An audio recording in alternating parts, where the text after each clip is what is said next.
Welcome to the Get Sculpted podcast. We're your hosts, Tiana, Jordana, and Marilyn. This podcast is all about cutting through the noise and giving you the real deal on fat loss, muscle building, and what it really takes to build your 2.0 sculpted self, inside and out. Our motto is to work smarter, not harder. We'll break down science-based and actionable strategies to optimize your metabolism, ditch the diets, and create a sustainable, fit, and healthy lifestyle that actually works for you. So if you're ready to get stronger, not just skinnier, and embrace a body you love, hit that subscribe button and let's get sculpted. Welcome back to this episode of the Get Sculpted podcast. And if you are a woman juggling work, family, and the never-ending to-do list, this episode is for you. The reality is that you give to everyone else, your kids, your business, your work, your partner, your friends. But where does that leave you in all of it? Usually exhausted, stressed, and maybe even feeling a little lost in your own life. We hear this all the time. And the truth is, and you've probably heard it before, but prioritizing yourself isn't selfish. It's actually necessary. And this is what we're covering today in the podcast: why the guilt shows up, what happens when you don't take care of yourself, and how you finally shift your mindset so you can make yourself a priority without the guilt trip. So let's dive in. Hello, girls. How's it going? Hello. Good. How are you girls? Hey, I'm excited about this one. So important.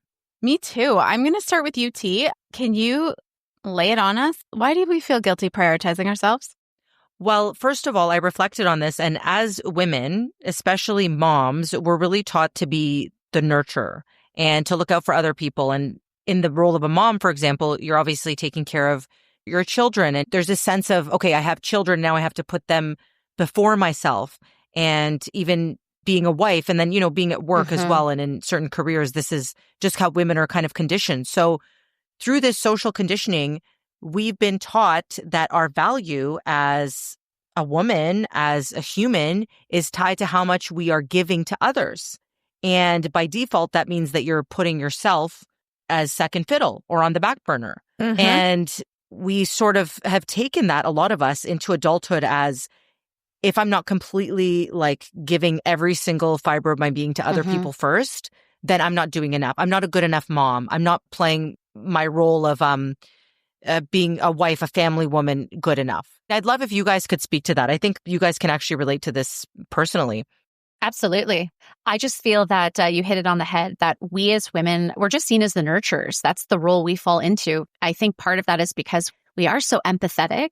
That part, I will say, is kind of genetically how we are wired. We are empaths for the most part. So I think we have been conditioned to think, because we naturally have that empathy bone, that we have to be the one who takes care of everybody all the time. And that's not the case. Jord, what do you think? Absolutely. I think that, especially having gone through this myself, being a perfectionist and a people pleaser and definitely putting myself last, I also felt this pressure to still get to myself in that list, right? The list wasn't done until I got to myself eventually, but really what was left?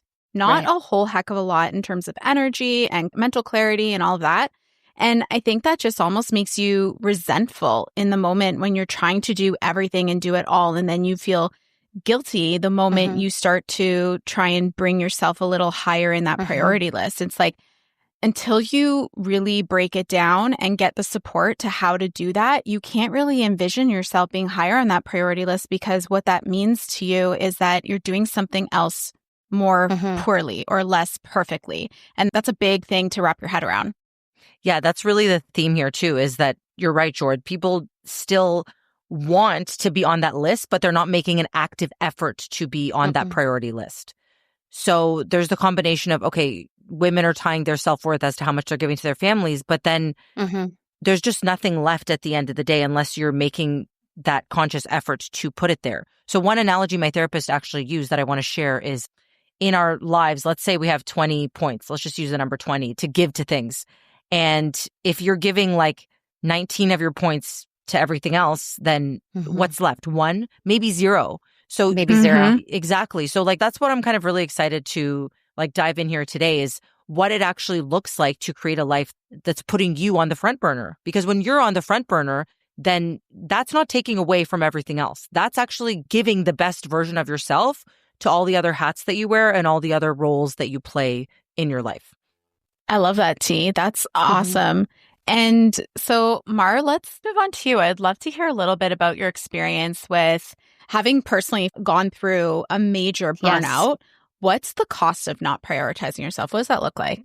Well, that's what I was going to say. This part I feel is like a little bit deep and raw for me, but talking about the cost of not prioritizing yourself is important because I want every woman listening to know that there is a cost. Like, it's not maybe, it's not like you might be the 1% that doesn't. There is a cost to this.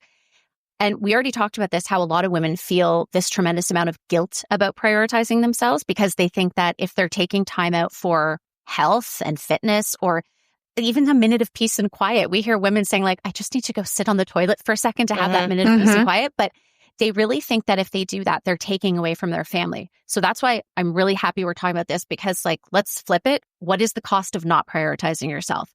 So this is the way I think about it. Every time you are putting yourself to the bottom of your list, you're actually telling yourself that you don't matter as much as everyone else around you. And then that's a narrative that you follow, that you don't matter. And you do matter. Of course you matter. And if you're constantly running on empty, then this is what leads to that perpetual state of burnout. So yes, of course, there's the physical burnout. But like I said, it's like this erosion of who you are as a person. Your spark phase. We've had women say that I'm kind of like a shell of a person. And the things that start to bring you joy at one point, they now start to feel like obligations. And let me tell you, you can actually start to feel this way about a lot of things, but also a lot of people. And I've had a lot of women say to me that like, I'm actually resentful of my partner. I'm resentful of my children. Have you ever heard anyone say that? Absolutely. Right? Yeah. And so then you get women saying like, okay, I'm just going to get through this week. I'm just going to get through this. But ladies, we know this. What happens after this week? The same thing's going to happen next week. And then the years and the months and all of that. So once I had this clarity, I realized it's cheesy saying, but it's true. I was just surviving. I wasn't thriving. I wasn't living. But then there is the huge impact that this does have on your health, right? Your physical health. When you're not taking care of yourself, that means you're not eating properly. You're not moving your body. So guess what happens? You do gain weight. You become very unhappy about the way you look and you feel. And there's also a deeper cost to this. And this is where I knew I had hit my burnout. Anxiety, stress, depression, all because you are carrying this belief that you're not good enough. And the physical symptoms too. I had tension headaches, digestive issues, brain fog. Your body is trying to tell you something. So when you ignore these signals, guess what? They don't go away. They get louder and louder and louder. And then one day your body's going to force you to slow down, whether you like it or not. Jordan, I know you've talked about this too in some of the social that you shared. It's like your body's going to scream at you.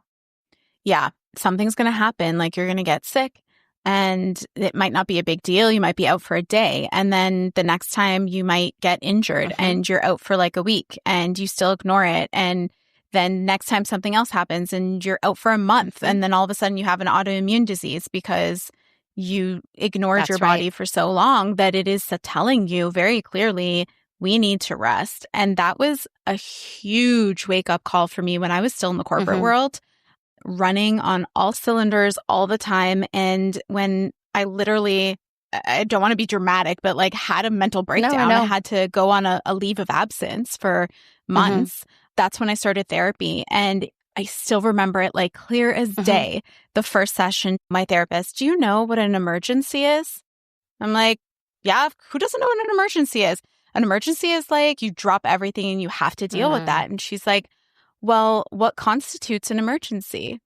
And she made me stop and think for a minute because the way that I was living was deprioritizing myself and prioritizing everyone else, but not even just prioritizing them, thinking like everything else is an emergency. Everything else comes before me because it is more important and has to be done with such a level of urgency. And I see it all the time in our world. Like ultimately an emergency really should be reserved for like the reasons why you call 911 and have to run over to the ER and somebody's legit dying, right? That's an emergency. Everything else, it can be important. It can have a sense of urgency.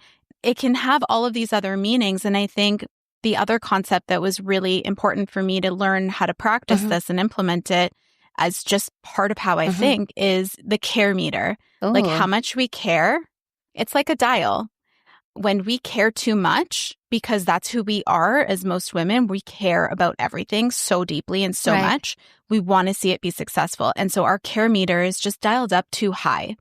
And we need to bring it down to like 70 or 80%. Yeah, a healthy level. Yeah, not live on 100. So those are such big things, I think, that we tend to ignore. I agree. I also think the cost, like when we talk about the cost, is also, like I said, to your relationships, right? So remember how I already said, like it can make you feel angry and resentful.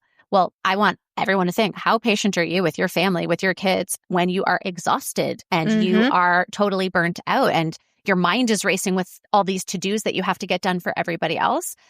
I had a client one time say to me that she was tired of coming home and being mean mom. Yeah. She's an educator. And she said, I spend all day taking care of my students. I spend all day taking care of everything at work. Then I come home and I have to take care of everything at home. And I am a mean mommy when I get home. And that's the thing, not prioritizing yourself. It doesn't make you a better mom or partner or colleague. It's actually making it harder to be the person you want to be. Yeah.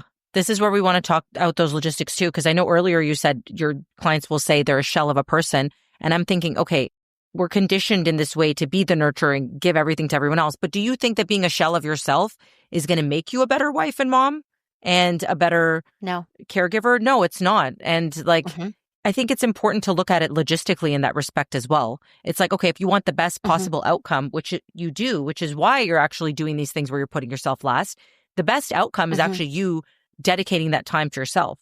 And I think defining what that looks like is important too. Like it means going against what you are doing now. That's your 1.0, your regular default of just letting everything else that is in relation to you slide. That is how you're thinking now, but you have to go against the grain a little bit until this is your norm. Until your norm is like, hey, mom's going to start the day with her workout. Mom is going to take this time to meal prep. Like I actually said this to my therapist once. I love how we're sharing these therapy insights, by the way. This is normalized therapy. Me too. The best. I was saying, I feel like, am I a bad mom? Because if I'm hangry and I come home, I need to eat something first before I feed my family. And she's like, and I'm like, I don't hear anyone else doing that. She's like, well, are you eventually feeding your children? I'm like, of course. She's like, right.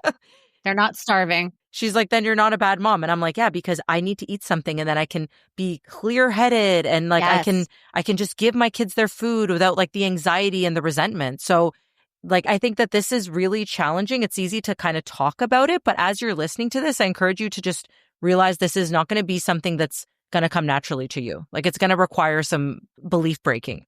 That's so true. I love what you said, T, because ultimately it's showing our family or our kids, in your case, like, this is how you take care of yourself. It's not just about selfishly putting yourself first. Yeah. It's like, in order for me to actually take care of you, I need to take care of me. That's and right. Right now that looks like a snack.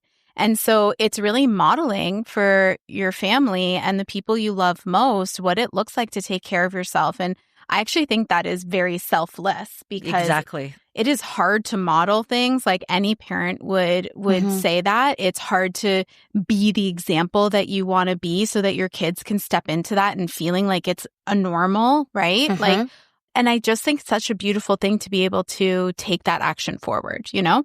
I agree. And it's also going to perpetuate how they value themselves and how they act as adults, because I love that you model exactly that behavior and then it normalizes it. So not only will your children be aware that mommy has to take this time for herself, but they're like, when I'm a mom or dad, I have to take this time. Or even if you're not a mom or dad, like no one's giving you a permission slip. Like no one's coming and being like, hey, I want you to go take care of yourself right now. You freaking got to claim it. Like you just got to like go for it. And that's what you're teaching your kids or the people in your life. Behaviors are caught and not taught. They sure are. And that's the mindset shift, right?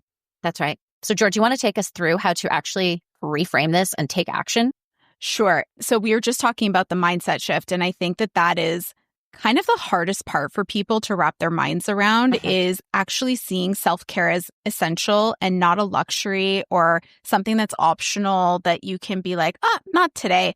It's like if you were thirsty and you were trying to fill your cup and there's no water left, you're not going to be like, oh, well, there's no water. No, you're going to go get more water because you're thirsty. The self-care is the same thing. And you need to be able to replenish that ongoing in order to make the impact. And I do want to share a client progress here because I think it is so easy to just give the concept here of like, oh, change your mindset. And it's so easy, like go for it. But this is the hardest work you're going to do. This is going to take you a long time, and you're going to need to practice it day in and day out. And you're going to need to slip up, and you're going to need to trip, and you're going to need to reflect. And that is part of the journey. And something my client said to me in a check-in recently, she said, I almost feel bad that this journey is starting to feel easy. And she was looking for support, like, how do I navigate that? But I was so happy when I read that, because that tells me that the mindset shift is now cemented as part of her identity. This is what you talk about a lot, T, like that 2.0 version of yourself. She earned it to be easy. She earned that mindset shift to be so cemented that it just is part of who she is now. And that's what we mean when we talk about working smarter and not harder and leveling up to who you really want to be. It's cementing those habits in place. Would you girls agree? Yeah. And I was going to say, and in the meantime, and I know who you're talking about, and it's been quite amazing to watch that transformation, but you're also changing the fabric of like the family, the dynamic. So again, you put in the work, you change the mindset, but it's also in that you're changing the dynamic of everyone around you. So like we already talked about, it's normalized now. Of course, mommy's getting her workout done. Of course, mommy's doing this. It's not a question. It's just a given. So I think that that's really important too, because it changes the dynamic of everything. Yeah, I know that was different than what I saw growing up too. So just being able to rewrite that narrative, I think that that's a really powerful driver. 100%. And I love seeing women in our generation and younger generations really take that ownership to be like, I'm going to be the difference maker in the family line. This is just how we're going to live life. And so let's get practical, because we love to give you very practical, small, super easy things that you can start to do. And I have 4 here that I want to cover quickly. So the first one is starting small. And we want you to start small because it's going to be uncomfortable. It's going to be difficult to put yourself first when everything in your brain is telling you to feel bad about it. So take 10 minutes, literally set a timer and go for a walk by yourself, or do a 20-minute workout. Do something that you can say that you did for yourself.